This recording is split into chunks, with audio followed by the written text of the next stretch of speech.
How's it going, everyone? Got an awesome video for you guys previewing the Green Bay Packers and Detroit Lions Week 1 matchup with my friend Dose of Dion, a Lions creator. Go check him out. I'm putting his links down in the description.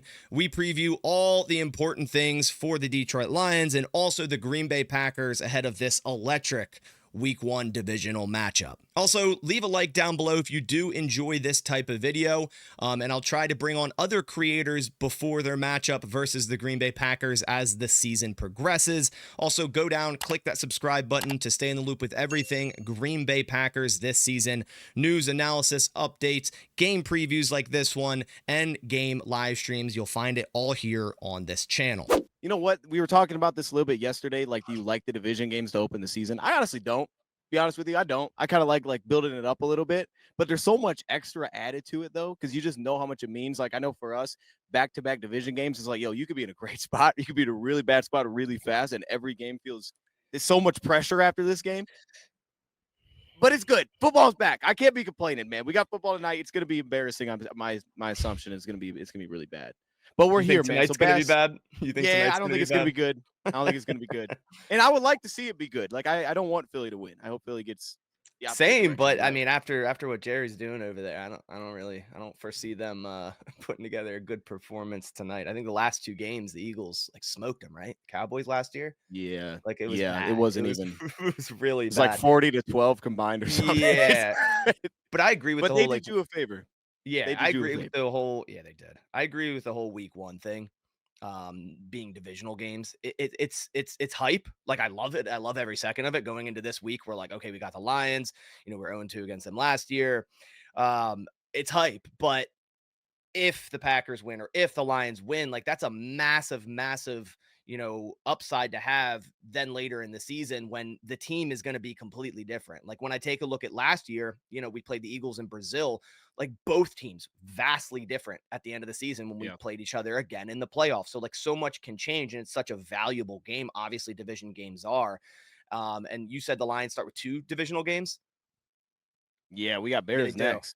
Okay, so you got Bears next, and the Packers, like, we have a quick turnaround on a Thursday for the Commanders. So, like, that's, I feel like, just as bad. Another conference game, but a quick turnaround after preparing for the Detroit Lions. So, yeah, it's going to be intense.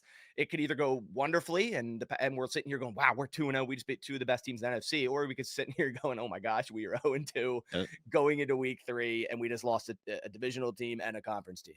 All right, well, I'll keep it going from there. So, okay, first question, just jump things off because Yeah. we were at the draft together and like the draft was the experience was great. The experience was great, but the draft is so unpredictable. I feel like I couldn't get a single pick right. I was just all over the place. I had no idea who we were picking. I thought I did, and then it happened. It's like I don't know who we're taking. But the talk is about Matthew Golden, right? We know he's going to be seemingly your top guy immediately from jump. And then Savion, I want to ask about Savion a little bit, just because I know you guys have the injury with Reed. So I wondered if Savion was maybe going to be someone that gets some looks this week. But outside of Matthew Golden, which of those draft picks, year one, do we expect to make an impact? Oh man, that's a good question. So Matthew Golden, I'll speak on him real quick just because you talked about him. I'm extremely excited for Matthew Golden. I like you said, I think off the jump could be a guy that you know it could be a number one, and I'm extremely excited for him. He's shown that in camp thus far. He has the speed, body control, his route running prowess. It looks like a veteran wide receiver out there. So I'm really, really excited for him. Savion Williams, he's been a guy that's had random injuries left and right during camp. It's never been like one significant thing. It's kind of been like, okay, small one here, small one there, wearing the red non-contact jersey most of camp. He practiced yesterday. I don't foresee him getting many snaps early on in the season. I know Reed has the foot injury, but Savion's a guy that I think's behind a lot of people right now. The Packers, a lot of the times they'll draft guys in the third round and they kind of have like a red shirt season. I'm not saying Savion won't get any looks this season. He could end up being our punt return. I really don't know, but I don't really foresee anything too crazy week one outside of, our top three guys with Golden, Belton. Belton probably also is going to see a red shirt season. Savion already talked about. I would say Baron Sorrell, and I know that's a little bit interesting because we just brought in Micah Parsons, and then that puts Lucas Van Ness, lower in the pecking order. But Baron Sorrell did showcase a lot in training camp, and he's a guy that I think is kind of like a jack of all trades edge guy. that can help defend against the run. You know, if you put Micah Parsons, say at off ball, or want to run a couple, double A gap pressures with him and Coop, you either bring LVN on or you bring someone like Barron Sorrell. We have so many edge rushers in that group. And like I said, the addition of Parsons does kind of lower my expectations for Sorrell a bit, but I would say out of the whole class outside of Matthew Golden, he's a guy I'm very interested in this year. I like it. All right, Bass. Well, look, if you got something for me, man, Yeah, let's do it. yeah. Let's do it. Okay, so the big talk has been like with the Detroit Lions going into this week one is injuries on the front seven to your defensive line. Do you have concern with the lack of depth and all the injuries on the defensive line? Like kind of concerning in terms of the run defense. I know you guys only have about 3 edges that are healthy, if I read that correctly. And you guys are talking about, hey, Zadarius Smith, and we don't need him. And you're hyping up Marcus Davenport. I don't know if you're joking or you're being real yesterday. So clarify a little bit on the Lions' outlook right now on defensive line, because not only that, you have Hutchinson coming back from a brutal injury. How's he looking as well? Yeah. Okay. Well, I'll start with the Hutch thing because everything's been positive so far. And it's like you see the video and it scares me, I think, more than it does him, like hearing how comfortable he is. Like anytime he bends this, I'm like, oh, that doesn't look Yeah. right. But he seems to be fine. He's fired up. And I know all the reports from training camp were great. The days that I went there, I remember the first day was nuts watching him out there. Like, oh, this guy looks crazy. But he was also going against Dan Skipper. So I was like, okay, it's our backup. But he was cooking. And then in Miami, I think it was Houston. It was the Houston. And I didn't think he was as dominant, but he looks really good. Like the way he's moving and stuff, it looks great. And so I'm just gonna believe. Like my always thought with Hutchinson when he came out was like this guy. He just has that mentality. You feel like this guy can't fail, so it's gonna work. And I think that honestly for us, because we've had these long-term injuries, specifically on the defense line, you start to get the sense of like which guys are just fighting to get back because eventually they're gonna find their way back. Like they give them time to make it work. Like they gave multiple years to guys at Emmanuel Mosley and now Marcus Davenport, where they don't even play, but they feel just enough there. It's like, we'll try it again. And they're cool with doing that. They're cool with being patient there. Now, the Marcus Davenport thing is legit. I actually am fired up for Davenport. Okay. But I understand there's not much to go off of in the sense that like, oh, I know he's going to be playing this year. Like I have no idea. I hope he is, but there's not a good argument for me to make it make sense that I think he's going to be healthy or something. I just hope that he is. And I respected what he did last year because he played a few games, and when he did get hurt, he did get himself back out. I mean, you could see it was bad. Like he got his arm snapped down. He came back out there and he was just rushing with one arm. Like, this is a problem. And then he was done for the season. So I love me some Marcus for that reason. I think he'd be very good. It's just having him on the field, I don't know if he is. And from the defensive end depth. So here's the weird thing. I feel much better about the interior this year than last year. Now, not having Aleem stinks because week one, I don't feel that way. Like Aleem played against you guys, like one of the guys that played last time we played y'all, and he's huge for us, but we're not going to have him until halfway through the year. So I'm trying to look at it from a positive perspective of like, okay, when he does get back, oh man, it's going to be just a jolt of energy. It's like a big trade that we made. So I actually feel good about the inside, right? Because you throw Tyleek, and I love the addition of Roy Lopez. It's better than what we had last year, I think. We have Chris Smith, undrafted guy, taking some snaps. I think he just raises the floor a little bit there. Nothing elite, but he'll give us a little bit of juice. We didn't really have that. None of our backup nose tackles brought any kind of juice. I think he brings some there. The defensive end thing is the interesting one, though, because there's no doubt that it's kind of, I don't know. Like if something happens, I don't know. I mean, we do have more players than that because we went through the waiver wire. We only came in with 50 players. So all the guys that we were like, maybe this guy's going to make it. Like it was, for us, it was our Nate Lynn and it was Mitchell Agude and Isaac Uku. These guys have stuck around for a little while. They cut everybody. So we're like, oh, snap. This is weird. We have 3 defensive ends. But then they went through the waiver wire and added 2 young guys, Tyler Lacey, probably familiar from Oklahoma State. And then also, and I assume he's going to play defensive end for us. Just kind of my guess. He'll be like a big D end. And then also Tyrus Wheat from Dallas brought a couple of dudes on the practice squad. So it's more of that. And the guys that they brought in because they're going through waiver wire aren't like vets. I mean, these are young dudes that, I mean, we've seen flashes in the preseason. That's what it's about for them. So there still is a lot of unknown for depth there. Interior, I feel really good. Exterior, I'm a little bit like, all right, we'll just see what happens when it happens. Hopefully we're good. I don't know. Yeah, I'm not gonna sit here and like downplay and be like, "Oh man, they have no one there, and we're gonna cook them." Because the last time Packers fans thought that, I forget his name. It was the one dude at defensive tackle that was just guessing our snap count. Oh, Ben O'Connor's a problem. Ben O'Connor's still is here. he on the roster? Ben O'Connor's still here. That's gonna be a problem then. So I can't sit here and just be like, "Oh yeah, you guys have no one there." It's gonna be horrible because, like I said, the last time we thought that, Pat O'Connor tore us a new one. So I can't I can't really like be too like hype about that, but I'm sure you guys will figure it out. Pat's like that one dude, that everybody's like, oh, he's gonna make the practice squad. Like that's but he's gotten himself to the point where he's like got a notch above where he's actually making the team. This year, I didn't think he did much of the preseason, and I was like, I don't think he's gonna make it, and he made it. It's like, of course he made it. I should have known Pat O'Connor's making the team, and it's for this week. He's Yeah, for it's here week for one. this week Luckily, we specifically. don't have Josh Myers anymore, so we'll see if he comes out here and he's guessing the snap Yeah, count and playing that. But that was crazy. That was absolutely yeah. crazy. Pat's built different. That guy, it's like he's the weirdest nose tackle of all time.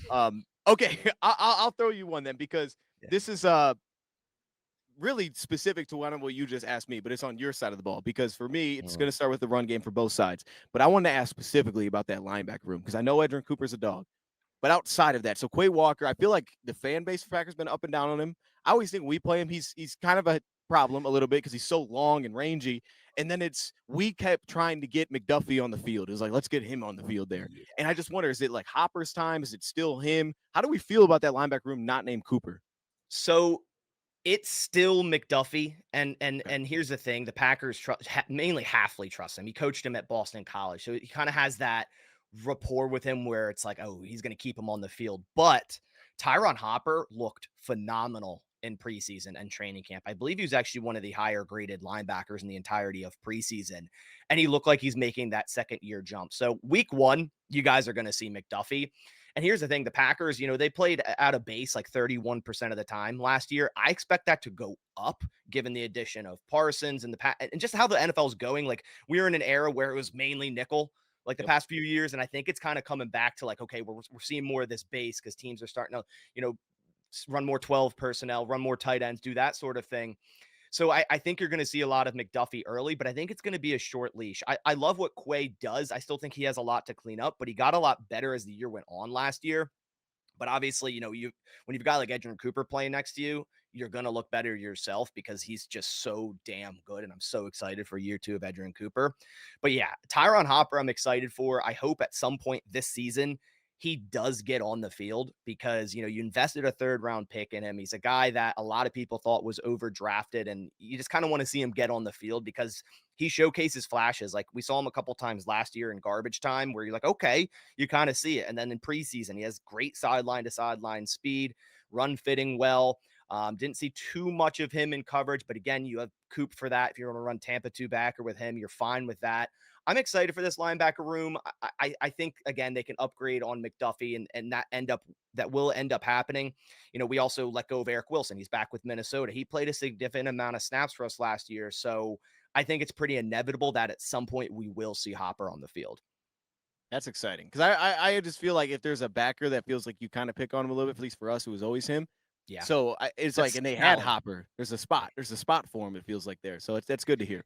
Yeah, McDuffie, he's kind of like, man, he's okay early downs against the run, but it's like if you get him in the open field or you bounce outside the tackles and you got to go sideline to sideline, like you really see the speed disadvantage, and that worries me with someone like Jahmyr Gibbs. So, all right, I'm Right. gonna move into something I got for you. So with Ben Johnson gone, obviously that's a lot of the talk this entire offseason, both him, Aaron Glenn. Do you see most of the creativity remaining on the offense, such as last year when you see the hook and ladders, you see the double passes and all of that? Do you see any of that remaining, or was that purely Ben Johnson? Man, I hope so. I mean, my goodness, I hope so. So here's the kind of the weird little thing that I got to remember his name. I'm trying to remember his name. I'll have to look. Oh, Gradkowski. Gradkowski. We Bruce hired him. Gradkowski? I saw him on your Yes. coaching staff, and I was like, that is a name I have not heard in a long time. We hired Bruce. He was with Toledo at one point, so that's the familiarity, I guess, here. But from what I had seen when I was kind of just trying to figure out who these guys were, he had a lot of tricky stuff up his sleeve. In all his past, he was very, he had a lot of the games that you would see every third down. I felt like he had something else pretty wild. He had the fakes that would be thrown in there. So in the last year, it was JT Barrett who got a lot of credit. He's not here anymore from Ben Johnson, right? It was the Seth Ryans who was like an assistant receiver coach for us. Like those guys were getting the love from Ben. So ultimately, I don't know exactly how much of that is true, or if it was like, hey, Ben had, because I got to assume a lot of it is Ben, just because it was so unique to us. So I hope that a lot of it does stay through a guy like Gradkowski, like he can kind of keep that going. Because I think a lot of it still stemmed from the idea that you were going to be aggressive on fourth down. Like on third Yeah. down, you can have kind of the hook and ladder and some of these goofy things because you were able to be aggressive on fourth down. But then I would also say a huge part of that to me still was a lot of those like the fake fumble that we did against Chicago, like there was a great wrinkle that was added to it, but still that play had to work because you had to get the right coverage for it to work. You know what I Yeah. mean? Like if they didn't have Yep. the right look in the back, that still doesn't make sense. So they still had to have the ultimate like picture of how to do it. What I always gave Ben the most credit for was I thought that you could see obviously what teams like to do. It's like, oh, this is kind of what they play typically in these spots. But you would come into the game and you're like, okay, maybe here's how normally teams would attack it. And then he'd have something different. It's like, oh, that makes sense. I never thought of that, but it makes sense. That happened all the time. So my guess is we might lose some of that. I'm hoping we don't. But to this point, like I haven't seen any tricks or anything. The only thing I will say that's been different from what we've heard, and we tried it, we did it a little bit last year, but a lot of two running backs. If there is something Yeah. that's going to be different and maybe similar to you guys, a lot of Yeah. two backs this year. And last time we played you guys, a lot of 12, a lot of 13, so multiple tight ends on the field. I think the big tweak this week, and it's not really a trick play, but it could absolutely be instead of putting two tight ends, we'll just put two backs. And we're going to try Yeah. to get the same result out of that. So that's my guess for the biggest wrinkle that you might see this week. Gotcha. That Yeah. yeah. So long JMO's not throwing passes. I think you guys Well, I think you guys will be fine. hey, you know what I mean? Most times it's good. It just Had to that take the in shot. that instance, oh man, it was so disappointing too. He's like, dude, he's not open at all. Don't throw it right at him. It He threw just it right like at him. Keenan Allen last year, the Bears played the Packers, Yeah. same thing. You just watch them and you're just like, why did you throw that? Like, I think it's like when you give a player a play like that, like they are so excited. They're like, Oh this yeah. is my time. They're not gonna throw the ball out of bounds. They're either gonna run around, You gotta make maybe a make play. something out of it, or they're gonna throw that damn thing up, like no Yeah. matter what. So I can't fault JMO for it, but it was It's just fair. brutal to see He gets that. his Yeah. opportunity. You gotta make it happen. You gotta make it happen. I'm with and look, I'm not like mad about that because the one touchdown we had was with Bridgewater because immediately we go out there, we ran like a reverse and scored a Yeah. touchdown. So it's like, hey, look, if he doesn't do his tricky stuff, we may not score the drive before that. So it's fine. You live with it. But I got one for you because this is to that offense side for you guys. I mean, the trick one's difficult. I hope we see him. But for you guys offensively, every time we deal with the Pack, I think everybody kind of deals with this when they play the Packers. And I don't know where Watson's going to be at health wise when eventually that kind of comes into play. But I know with Golden, they're going to still have some of that vertical passing game they're going to lean into. So I just wonder how aggressive, and specifically this week, specifically from jump, because the Green Bay Packers are the type of team that I know will come out and go deep on the first play against us. Like they will do that. They'll take their shots immediately. I know they would do it with Watson. Maybe now it's different. How aggressive do we expect them to be passing the football against us this week, specifically early in this game, and just pushing the ball downfield? I think pretty aggressive, but it's gonna be created through running the football, right? Like we Yeah. know that the Packers are gonna do that. They ran the ball really, really well last year with Josh Jacobs, and it's great that you say Christian Watson, like, oh, they're gonna take shots with him because his first ever game after drafting him in the second round was against the Vikings. Yeah. 80-yard bomb, wide open, drops it. So it's like that's first play of the game, right? Rookie. I could see something very similar with Matthew Golden. Like, hey, let's give this guy if we get that opportunity on the outside, maybe come out in like a heavy personnel and you guys are one deep or something. We get a one-on-one opportunity on the outside. Like LaFleur's going to take his shot to Golden. He is our speedster, whether you believe the 40-yard time he put on at his pro day or not. But he has speed. At the end of the day, he has speed. He's a vertical threat. He plays bigger than his size. And he knows when to show up when it matters. I mean, just watching the Texas versus Arizona State playoff game. I mean, like when they needed it, Matthew Golden was their guy. So I think they're going to be aggressive. And I think they have to be aggressive, but they also have to play to their strengths and still run the football. As for Watson, he starts the year on the PUP, of course, after tearing his ACL week 18 versus the Bears, but he's been ahead of schedule. Like he's been running routes on the sideline, moving around out there. And I know how Watson is. He's going to be itching to come back like the moment week 6 hits because PUP 4 weeks, we have a week 5 bye. And I feel like week 6, 7, 8, like he's going to be itching to get onto the field. And it's just going to be a matter of if the Packers want to place him out there. But once that does happen, and the thought of having guys like Matthew Golden, who will be already, kind of in the groove of things, and then bringing back Christian Watson, hopefully at the similar level as last year, that's a very scary thought for this offense. But yeah, I think LaFleur has to be aggressive quickly. Start with the run game, obviously get that established, and then just rotate into some play action, something that the Packers couldn't really utilize last year with Jordan Love's, knee injury, groin injury. That's a huge part of Matt LaFleur's offense, and I think that's going to be very important here in Week 1. Very excited to be teaming up with Sleeper yet again for the 2025 NFL season. Sleeper is more than just an amazing fantasy football app. You can also make your picks for any of the upcoming NFL games. And I have an exclusive bonus for you guys if you check out Sleeper. Use custom code BAS to get a 100% deposit match, and that's up to $100. There's tons of different stat categories that you can choose more or less than to make your picks, such as fantasy points, pass attempts, rushing attempts, touchdowns, and many more. It's a $1 minimum for entries, and you can win up to a 1,000 time payout here on Sleeper. Let me know what upcoming picks you are making down in the comments below. And again, definitely go check out Sleeper, link down in the description, and use code BASS when making a first time deposit to get that 100% match up to $100. Massive shout out to Sleeper for sponsoring today's video. That answers for me because I just expect that. I'm like, I within the first couple plays, they're going to take a shot. And it's just like, are we going to give it up? Is there going to be a DPI? He's like, if we can settle that, to your point, I think there's going to be a lot of running. But I just know it's coming like immediately. I'm so prepared for it. Love's going to be off the back foot. Just, Yep. just throw that thing up there. So I'm going to stay on offense here. And I'm sure you have a very, very good answer for this one because you guys are hyping him up. Is the Isaac Tesla hype real? What's your expectations, and how does he fit in with St. Brown, J-Mo also being on that offense? So this is the interesting side note to this is once you trade away Tim Patrick, and I think for this week it matters, Jameson Williams specifically, they have to be on the right page together because J-Mo, like he's taken his steps as a player individually, and obviously they've opened his route tree and all these things, but there's still instances even last year when we would go to Jameson and you would just see like they're not on the same page. Oh, here's back shoulder. Yeah, he doesn't even turn around. Right. And he's his own window and he's just running right through it. Like those kind of things. This is the year where it's like, J-Mo, we need that to go away. Like it's got to be on point because now Patrick's not here anymore. And it's not that Patrick was like carrying us or something like that, but it's just like you had that immediately with him. And Saints always had that, but who's the other guy that's going to bring that? I think J-Mo's going to have to be that guy, and it's time to do that, especially if you're going to get that big deal. As for Isaac Tesla, I thought that this was going to happen a lot slower.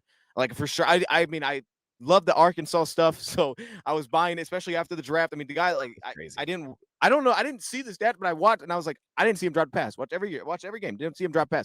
So he looked fantastic, and you could see the blocking, which I think has everybody kind of excited immediately because when they hear obviously the culture they have, they talk about grit and all this stuff. So whenever you hear like, oh, this guy's blocking like crazy, and then you see it, you're like, oh, this is awesome. So he's always had that, but he was so reliable. Every time he went to him, he came down with it, but like one time in the preseason. And for him, I think what surprised me was more so really it's like the innate feel that he brought that Tim Patrick had. I think that's a big reason why the trade went through and they ended up doing it is because what Patrick brought immediately was off schedule things. He was effective. Like Tesla had that feel immediately with the backup quarterbacks. And usually we don't even have our backup quarterbacks have that much production. He had it immediately. He had those little things that he was doing. He was great on the sideline. He was doing all those little things well. I thought it was going to take a while because I didn't think he played as fast as the 40 times stated what he was in college. And obviously some of that was just opportunities, but every opportunity here, and it was so much about like, can he get off the line? And then it got better really fast. Like it's not to the point where it's like, hey, if you put a good press corner, he's not going to get stuffed at the line. I assume that he will. But in today's NFL, you're not getting that often anyway. So for that reason, I thought it was going to happen slowly, but they traded him away. I assume we're going to see him play week 1. I think the optimistic look and outlook for him, which I think is somewhat fair, but it's just a different team, is what Kenny Golladay was year 1. 3rd round pick, Northern Illinois. Obviously, it's different production wise, but he went to a small school and immediately it was like, oh, it's going to be hard to keep this guy off the field because his preseason was so good. And he just jumped in. He was like wide receiver 3. And he's like, oh, we got to put him out there. And he was great week 1. I think that Tesla could have that because for him, he kind of did a similar thing. I thought it was going to be slow. And then preseason, he was awesome. It's like, dude, this guy's making fantastic grabs. It's just something different. It's something very different to what we have. So I think the Tesla hype is very real. And I think we're going to see him much sooner. I wouldn't be surprised if he has multiple receptions against the Packers because I just don't see how they keep him off the field. Yeah, especially with what they invested to trade up for him. You know, I remember your reaction to that. We're like, wait, what? Like, what did they give up? But hey, if he works out, then no one cares what they gave up, and he does look the part. It definitely does worry me as a Packers fan. You know, with our cornerback room. You know, if we don't get home early on golf, you know, Hobbs hasn't practiced yet. He might miss this game. So. You know, then we're talking Nixon and Valentine on the outside, Bullard in the slot, which scares the living hell out of me against St. Brown. So, you know, even a guy like Tesla, he could go up against someone like Carrington Valentine. I like that matchup personally, but yeah, I'm excited to see how he's implemented into the offense. Yeah, and now I will say as a side, like Khalif Raymond was way better. And like, he's the guy that doesn't get talked about. There's always that guy because the young guys here that doesn't get is Khalif off training camp and stuff. He was great. And I do feel like against the Packers, Khalif tends to be productive against the Packers. So Yeah. maybe he does get held off for him for a couple weeks, but it won't be long. That's kind of where I'm at with it. Now for you guys though, the offense, like everybody in the division is seemingly following the same trend. The Bears are like, we got to fix the O-line. Vikings just invested like crazy. The Lions have always kind of done the O-line thing first. And then the Packers, you guys paid big money to a guard. So everybody's like, the NFC North has to have some of the best groups of offensive lines in football, like maybe probably the best in football. And it makes sense because with all the weapons and all that talk, like you guys do start with Jacobs, I believe, and it makes a ton of sense by the style that which you play. And I think with throwing Aaron in there at left guard, like on paper, you guys got a lot better. You guys got a real people mover in there, and it always felt a little shaky between those two spots. So I ask you, how much better is this offensive line, and what does it change? Like, what's different about? Because I know Jenkins moving to center. Is that Yeah. better? Like, is it better for run Yeah. blocking? Is it better for scheme? What is it?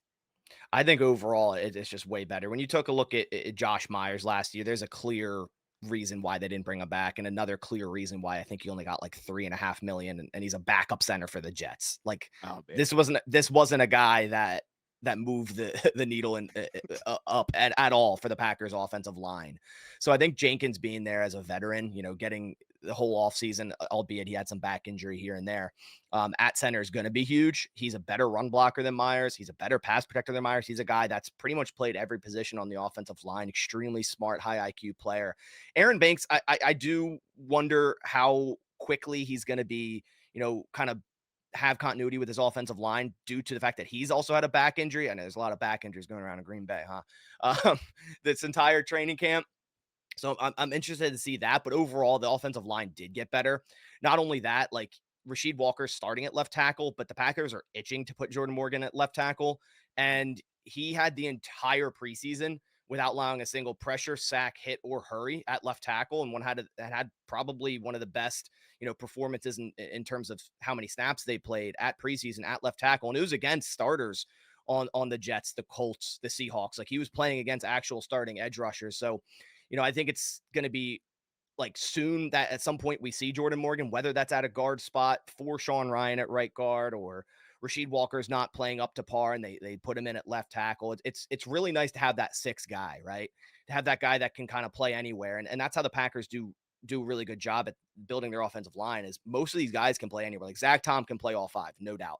Elton Jenkins, I think, could honestly play all five spots. Jordan Morgan can play like four different spots. And one thing that's changed with the Green Bay Packers is they're starting to, like you said with Aaron Banks, feel like they have a people mover down there, which I agree. They're starting to draft heavier linemen. Back in the days of Ted Thompson, always went agile, like 305 pounds, good three cone, agile, quicker offensive linemen, pass protectors. Well, since Gutekunst has been GM, we're really rotating into that heavier people mover offensive line. Sean Ryan over 324 pounds. They brought in Aaron Banks, who's over 325 pounds, drafted Anthony Belton, same thing. So the Packers are really starting to rotate into that like heavier offensive line. And I think a lot of the NFL is doing this as well. So I'm definitely excited for the Packers O-line. I think they were a top 3 unit last year, and I don't see why that would change much this year. Is there, just real quick, is there still the sense that maybe Morgan could be a guard of the future, or is it like for sure left tackle? Because I wondered about Sean Ryan. Like, are they locked in? Y'all locked in with him I there? mean, he's on the last year of his deal, so it's really dependent on what happens this year, and if so is Rasheed Walker, and they're not going to pay him. Like I can almost guarantee it, especially Okay. after this Parsons deal. Like they're not going to pay him. He's going to get Dan more money, and that's going to be that. We're going to pick up a third round comp, and I'll be happy. So at that point, it's like, okay, what is your future at left tackle? It has to be Morgan. It's not Belton. Like maybe it is in the way future, but it's not next year. Like you wouldn't throw Belton in next year for someone like Morgan. So I think at that point you rotate into, okay, what can we do at right guard? Like I think Morgan could get some snaps at guard this year due to injury. Like that could definitely happen. He's an easy like stopgap at any of those positions. I think that can happen, but overall it's left tackle for him in the future. Gotcha. That makes sense. Do left tackle first. That Yeah, makes sense. it's great you asked me about O-line, because that was exactly the next question I had for you. And you guys had a similar change, right? Like Glasgow retired, and then you have a guard in Frank Ragnow slide over to center. And then you have young guards and Ratledge and Mahogany. So what's your outlook on the Lions O-line this year? Does it get better? Does it get worse?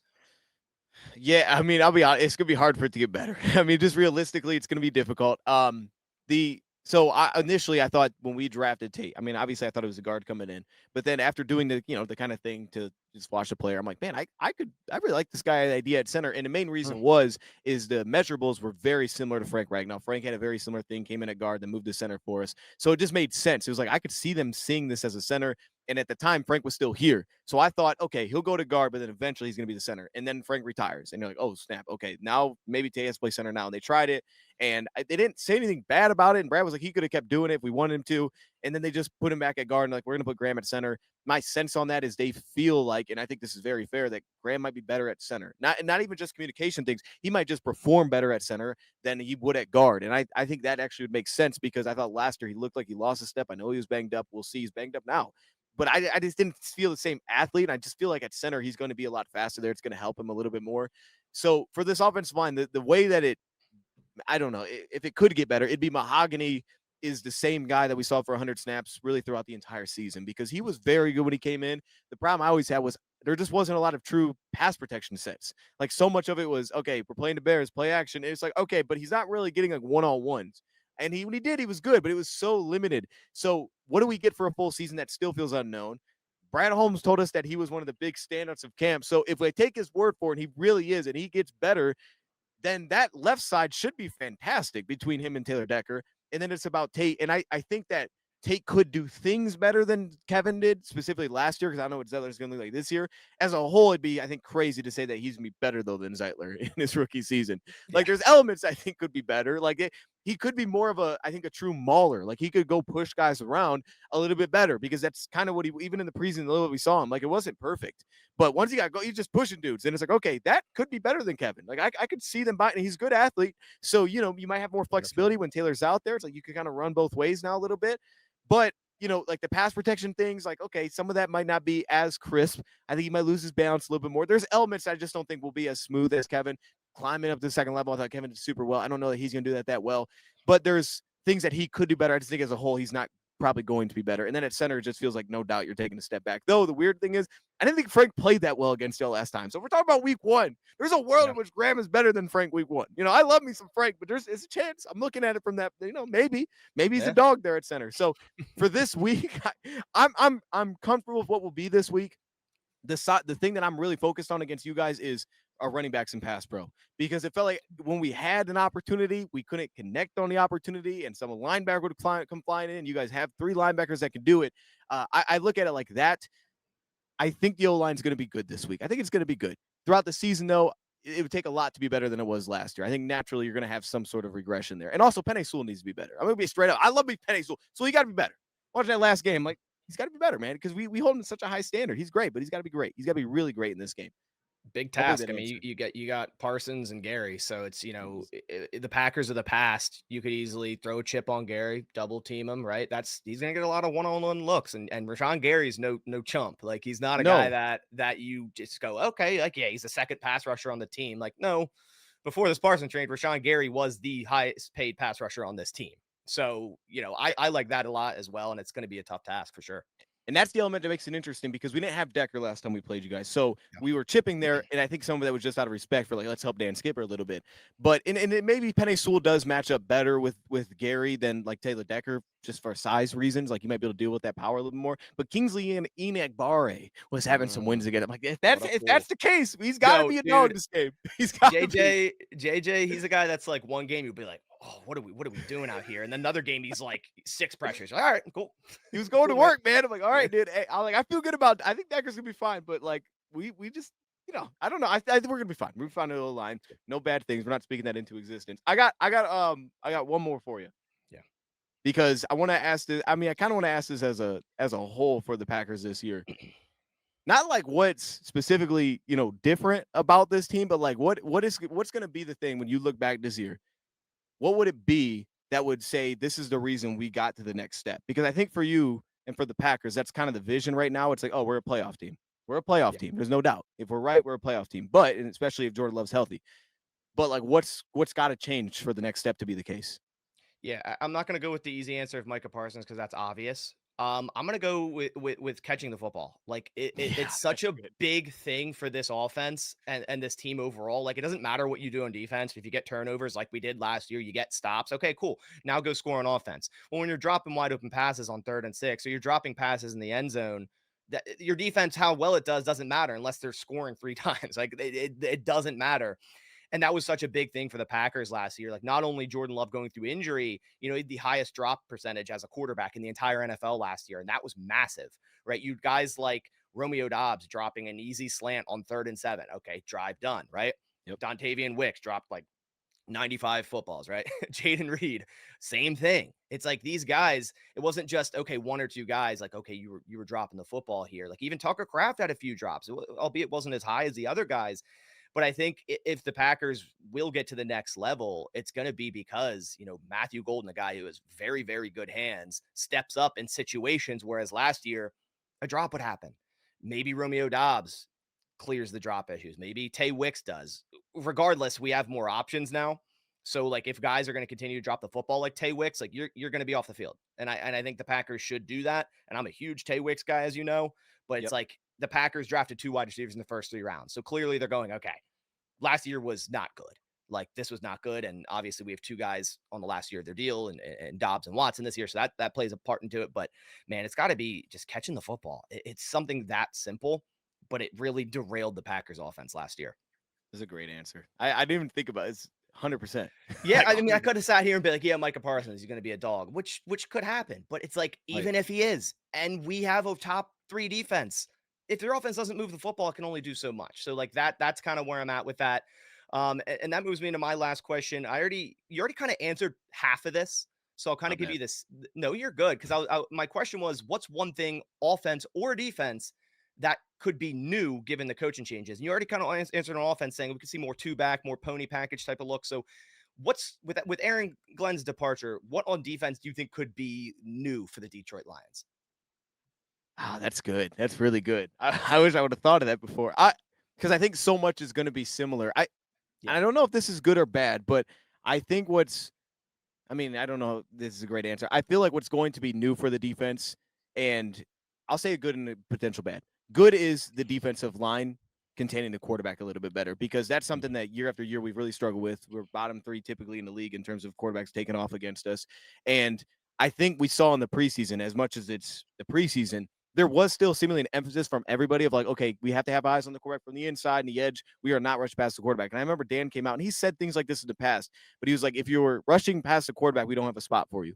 Like he's just said that straight up. And then you watch in the preseason, like, even the smaller guys are trying to play through people. And I just think there's a huge emphasis. And maybe that's not as much Calvin Shepard being DC. It's more Casey Rogers coming in as the D line coach. But one of my guys, shout out to Michael Banks, he told me that he thought a big difference could be with Calvin Shepard being that he's a linebacker is he may have much more emphasis on the front 7. And I think that's one of those things that you could point to where Aaron Glenn's focused on the secondary. That's his thing. Not to say he wasn't doing well with the whole side and they had communication, all those things, but there was just too much of that. I mean, you don't have guys that even mobile taking off. So I think that's the real potential positive for us. The potential negative slash positive is Aaron Glenn got a lot better, I thought, as years went on at being able to have something different for each team. You always knew what Aaron Glenn had. It was like, okay, we're going to play man, we're going to blitz. You always knew that was the thing. Maybe some games you pull back, right? Some seasons pulled back, but you always knew what it was going to be at heart. We're going to be physical. We'll take our flags, whatever. However, you would get to teams where it's like we're playing someone like Green Bay, for example. We'd play different coverages. We played more match against you guys than we would against anybody. And then you get to Indy and you're like, oh, okay, this is, more 4 deep. And it's like we're doing different things for different teams. There's at least a different base to what we're doing against these guys. But I thought that really emerged at the end of Aaron Glenn's tenure. So I just wonder with Kelvin, how quickly does that pick up? Does it feel unique each week? Does it feel like there's something different for these guys? Or does he feel like it's the same kind of defense? And maybe there's some subtle designs, like, hey, 3rd down, we're going to be crafty, but ultimately you could have some more issues versus others depending on the team that you play. Because I think Yeah. that's just life. As a new defensive coordinator, he's got to be in a good spot.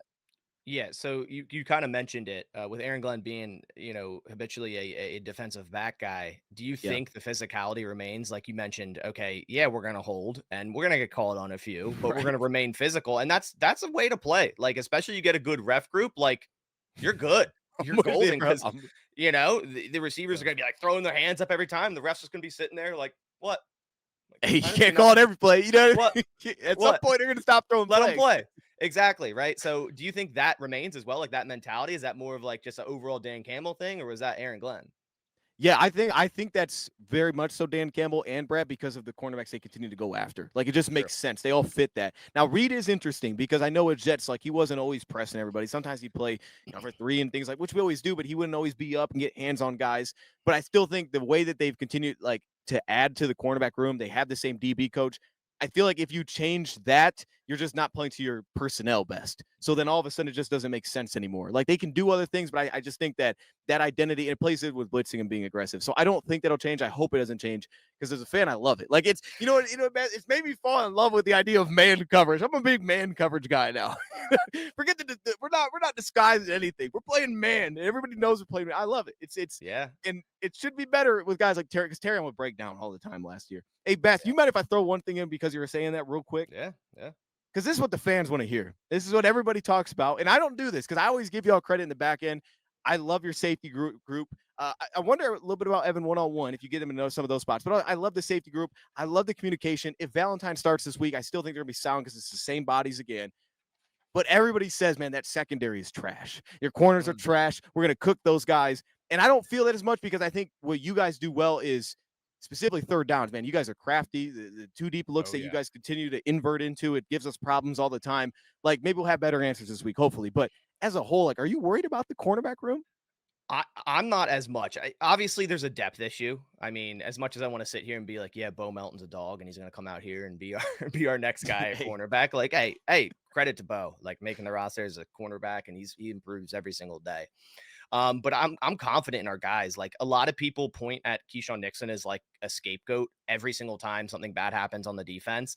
And given I didn't think he was wonderful in the nickel, I think his best position is on the outside. I think the type of physicality brings, and this kind of relates to your guys' defense, the type of physicality he simply brings at the outside cornerback position is something that you want to have on your defense. And that's also what they got in Nate Hobbs. Now, unfortunately, I have doubts that he's going to play this week, Nate Hobbs, but Valentine is very similar. Like you can kind of see how they're building out this cornerback room. Guys that want to get in the face of another player. They want to go up and remain physical, make a hit in the run game, right? Talk their trash every single play. Like that's how the Packers are building their cornerback room. Now, in the nickel, we do have Javon Bullard on early downs. I believe when Hobbs is healthy, it'll be like when it's a passing down, he'll slide to the nickel. Valentine will come on, give them more of like a pass defense type of defense there. I am worried about Bullard if we do want to run man. I do not think he has the ability to man coverage out of that nickel spot, and especially if it's against St. Brown, like he's cooked, like he's yeah, getting cooked yeah, 100%. What I will say about Bullard is he's solid around the line of scrimmage. If you want to like change some things up, put him in the box, good zone guy. There's a lot of discourse over Bullard. It's like, is he better at nickel, or the Packers trying to force that, or is he just a good safety, but they can't play him there because Evan Williams came on so fast? I think that's a good problem to have, right? Having multiple guys at the safety spot that can do multiple things. We know how good X is. Evan Williams was a sending player last year. But I think having X back there and then now having Rashawn Gary, Micah Parsons, a lot of your cornerback problems are going to go away, right? If you're getting to the quarterback much quicker than you were last year, which last year was a problem, I think a lot of those issues will go away. I always say this time and time again, if you have an excellent pass rush, your cornerback room is also good. Like you could pretty much, have not great guys back there and they'll still look good most of the time because the quarterback's flustered, can't get a clean pocket, can't get a good throw off, can't have timing with his receiver. That's going to make a cornerback look good. So I'm not as worried as most, but I think if there's a couple injuries, yeah, there could be a problem there. yeah. Especially if you're sound back there. Like for you guys mix a lot of things in. Is it Bowler like your best tag? It feels like your best tackler in the DB room. So it does make sense, right? Yeah, Kind Bullard's of lean into that. he's like a little like he's inconsistent, I would say, but he is a solid tackler. Like he doesn't like shy away from Yeah. He's running willing. running He'll stick through the the B nose in. gap and just head to head with a running back. Like that's Javon Bullard. So I like him for that for sure. Now, so you asked all your questions. We're good. Yeah. Yep. Do you want to say a score? I mean, you're gonna post this, so do you want to say a score, or do you want to just hold it? Because I don't I, want to put you on that, put you in the I corner to I do it. usually don't do scores. I do it on roundtable because that's what we do. I mean, Yeah, if you you have want, to. I'll give the same score as the roundtable You one. you know what? You don't have to do that. You don't have to do that. 'Cause, you know, the Leave comment it up in section the just air. The comment section just isn't gonna love it. They're gonna hate it. So there's no value for you. Yeah, Here the moment I say a score, all of what I said in this whole 40 This minutes will guy. just be in the past. So let's be delusional Packers fan like that. Of course he thinks the quarterbacks are good. Of course he does. Yeah, right. Yeah, no, I just think the pass rush is good. So you definitely know your stuff too. I like talking ball with you. If you guys want to check out Dion's channel, you gotta plug. You gotta. Yeah, man. Check me out, dog. No, Dose of Dion 2.0 on YouTube. Just doing Lions, man. Mainly YouTube, though. I've dabbled in other stuff, but then I stopped doing it. Yeah, It's kind of how I do too. it. Done it Just too. YouTube. Shout out to YouTube. Yes, sir. Appreciate you. All right, Bass. I will see you next week, Wednesday roundtable after this game. Talk about this one. All right, guys, really appreciate you coming by to the video. Again, if you liked this sort of thing, I know it's a little bit different from the usual content here on my channel. Just sitting down talking with another creator from the upcoming opponent was a really fun thing to do, and hopefully you guys enjoyed it as well. Leave a like down below if you did. I'll catch you on the next one, and as always, go Pack Go.